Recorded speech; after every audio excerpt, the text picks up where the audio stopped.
My name's Erin Wunker, and I'm the author of Notes from a Feminist Killjoy, essays on everyday life.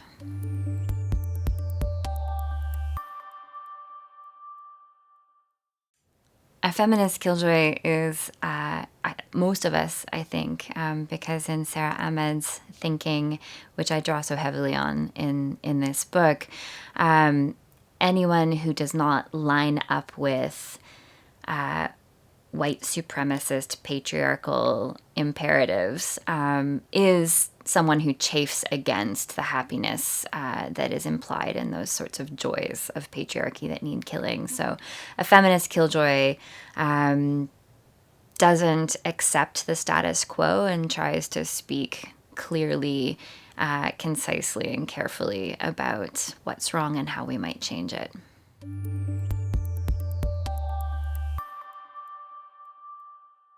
The negativity that's inherent in the two terms, feminist and killjoy, I mean, as I write in the book, they don't quite cancel each other out and become double positives for me, but they do sort of draw attention to the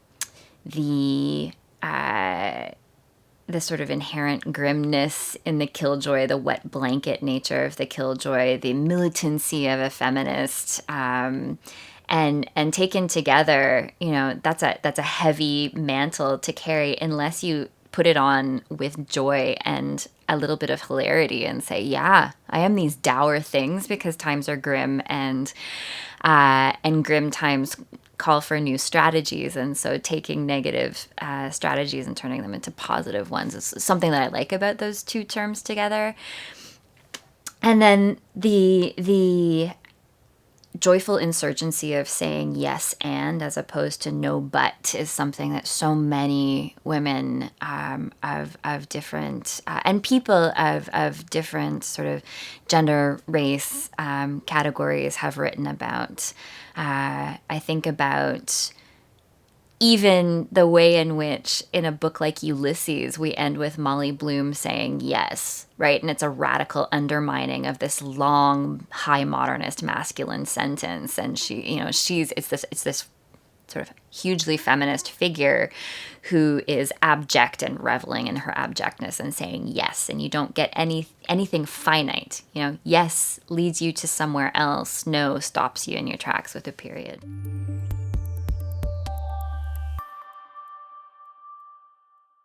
Last night, I had a woman who is older than me by a few decades, I think, come up and say, I'm so devastated. I didn't realize that we're still here. I didn't realize that after all of the fighting and all of the protesting and all of the actions that we were still here. And she said, but my daughter, who's an activist, wasn't surprised. She knew that things were worse than I ever did. And she said, maybe it's because maybe her words, not mine, maybe it's because I'm old and I live in a bubble. And I said to her, I don't think it's that, right? I mean, I don't know how, your age matters in the same way that my age matters, in the same way that your daughter's age matters. We keep getting to the same place in part because misogyny and patriarchy, like capitalism, are repressive and adaptable systems. So a few steps forward and that system catches up with you and recapitulates you back to where you've been. But the other thing, the additional thing, the useful thing that I know that I'm trying to do in this book is to bring together different historic moments of intergenerational thinking and feminist work that moves us forward. If we take this archive of action, activism, and thinking forward and think back to strategies that have worked at a different moment in history, and we move them into our own moment, we draw on an archive that is so multifaceted that I think it gives us an opportunity in action and moving forward to keep ahead of these repressive systems. But it's hard, right? We also need to be moving forward with this collective archive of feminist action and thinking to remember that the struggle is long, it has a history, and we have a responsibility to keep moving forward.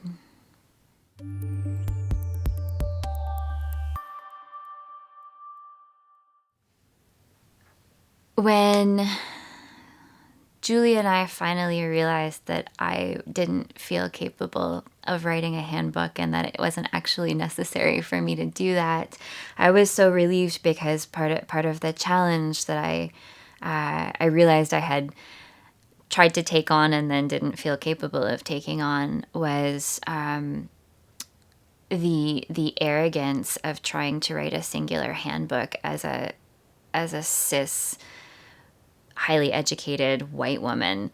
Who am I, and who needs to hear me say this is what we need to do as feminists? Like, what we am I hailing in that collective pronoun?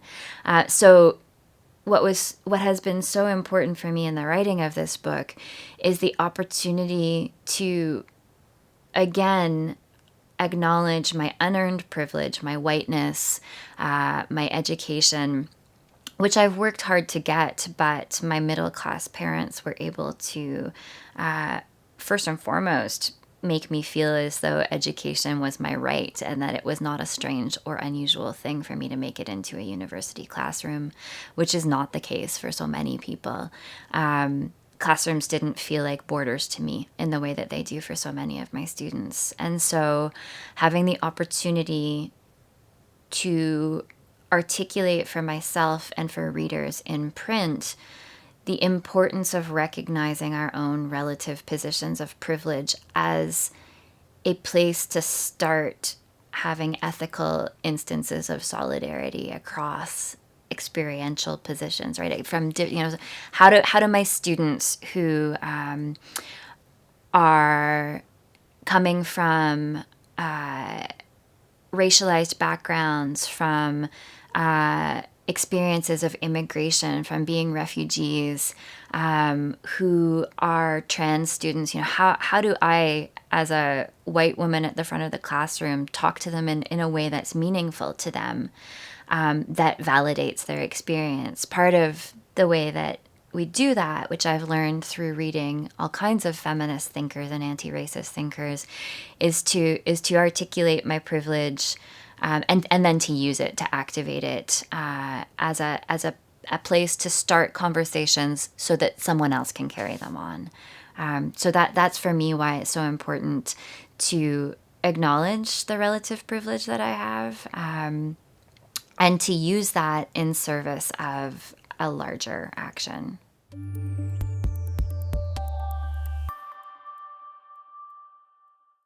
My impulse is to want to say, it really sucks to be timely, doesn't it? When you're writing about something like this, when you're writing about the need for solidarity, perseverance, collective action, and killing the joys that oppress us, like patriarchy and racism and misogyny, when we've just had a year that seems to be a litany of reasons that we need feminist solidarity and feminist killjoys.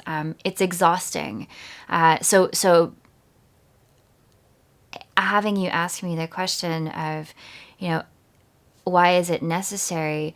I mean, for me, the book ended up being necessary to find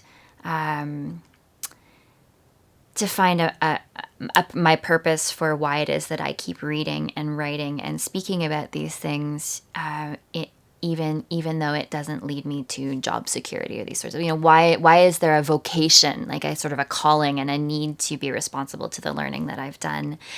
And as it turns out, 2016 was another year in which we had so many national and international events that remind us that not only do we need feminism when we're told in the Canadian context that people who have endured sexual assault and sexual violence are not to be believed, in a year that we see nations and institutions that are meant to protect people, the police, not respecting and devaluing Black lives, when we see over and over that evidence of violent, the violence of colonial history in our own country, writing through that and trying to make it into a narrative that made sense for me and for my daughter when I'm, trying to think about who to write this for and who's reading it. Now that it's out and circulating in the world, is really bolstering to the spirits to see other people finding companionship in the narrative, right? And finding companionship in the ideas and the thinkers and the texts that, for me, demonstrate solidarity, demonstrate feminist activism, demonstrate community in ways that might move us to a better place. So seeing it circulate in the world is a really lovely thing in light of, or in resistance to, refusal of our current moment, which is oppressive.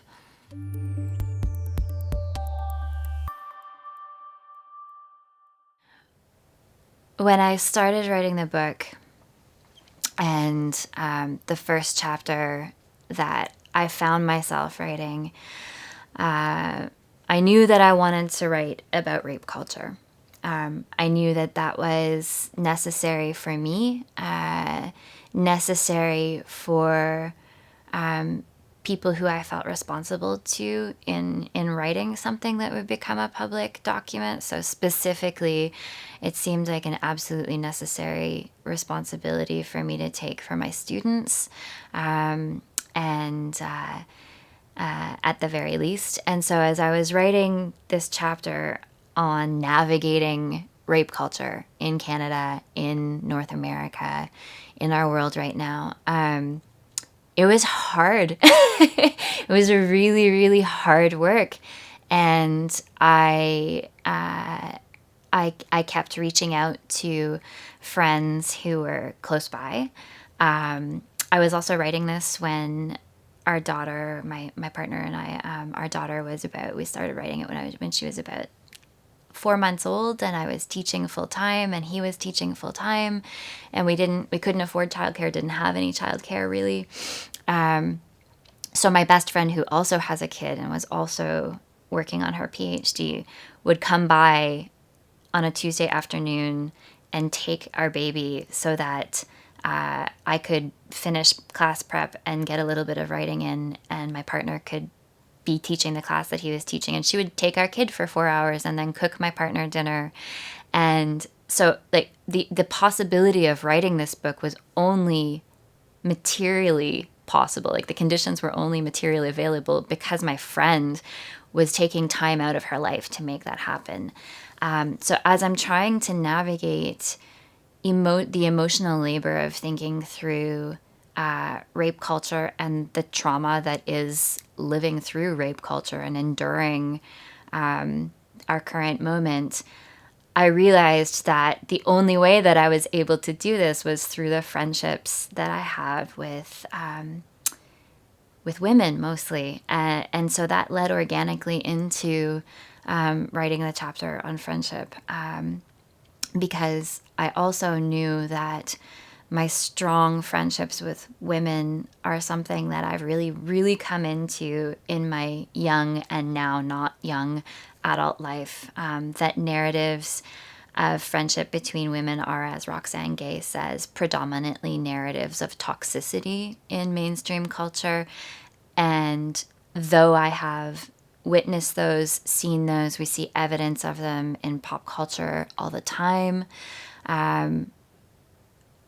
I wanted to push against that, because that doesn't have to be the only narrative. They are the least interesting narratives. Those narratives of toxic friendship do not serve women or anybody else. They are the kinds of things that feed those patriarchal joys that need killing. So writing about female friendship and friendship between women, between narratives, between authors, between people in real life, became a way for me to thank the friends in my life, both books and people, and also to ground myself and to have the fortitude to go back and edit the chapter on rape culture, which started out being twice as long as it is now, which is already the longest chapter in the book. So it became absolutely necessary and vital. Yeah.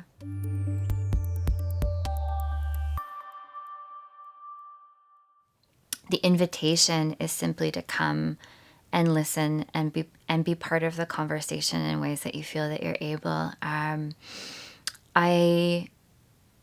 wrote this book, as I was saying, for my students, men, women, trans men and trans women, genderqueer students, and I wrote it for my parents. And most of all, I wrote it for me to try to make sense of things. And so the best answer that I can give you for that question is that I don't feel capable of extending an invitation specifically for men. The best I can do is open a place of conversation in addiction that might be accessible and interesting to a wide variety of people. It makes me think of the way in which so many of the Black feminist thinkers of the 90s and early 2000s, I'm thinking of someone like Patricia Hill Collins, or other women of color like Gloria Anzaldúa and Sherry Moraga, talk about trying to form intersectional allyship with white women. And they say, there are some conversations in which the only way that allyship can happen is if you are invited to listen in and you spend a lot of time listening and then start to move towards action and solidarity.